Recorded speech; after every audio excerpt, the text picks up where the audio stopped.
dawai di doa kita.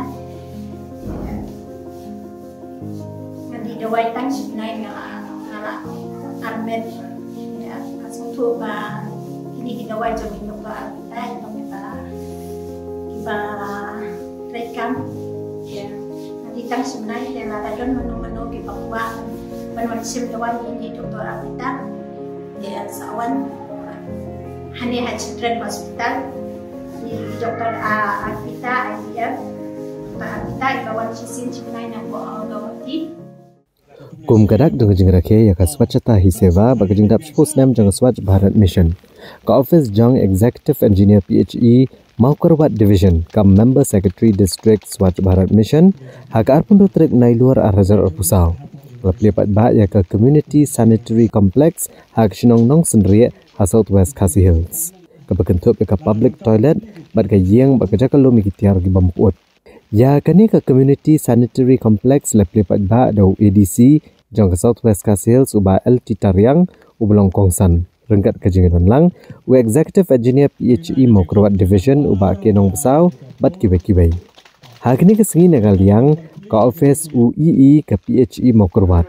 ka yoru bansa me work order shike khat sangut kinong snong kanong sendiri ki bedai ki scheme machnapan khana ya ki balabai pisa da ka Swachh Bharat Mission na kaliang uba ke nong besau haba ajing kran dengan resmi uletho bana kaliang ka office kaliyo ban sedang badrakhe ya ka swachhata hi seva ka badai ke program jingle khot nyaru ka khat nyu terek u nai lor arhajar opusau ban sio ban pinkot pada ka arterek u risau arhajar opusau uletho ru bahagane jing rakhe ka office kaliyo ban penlong ya shibon ki program boper kum gejeng pinkot ki yogi hat ki office ki school bada gishnong kumjo ka office ge penlong ru ya ki program pensoto padba shaphang gejeng khot ini project ke di Penongkam mas kini tan gijongi bantu seluruh kita ya jengai khut maka menembrek petar berpekan loru mending mengembrek petar di plastik betul ada nanti ke shed angni ke dalam luka panjara public toilet baru kisnong kibayo kum gani mau tekan long gani kan nuksa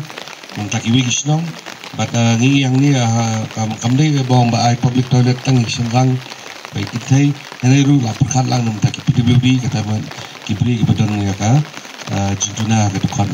dengan nombor ketintan yang saya yang keren hadian ngai kibri sisi ni baru kau kibra dong involve hari ni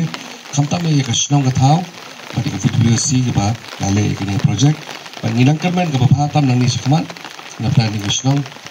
penginakan men ba kinang buat di project kibra compare kita mi hari ni ka kesenang kejupi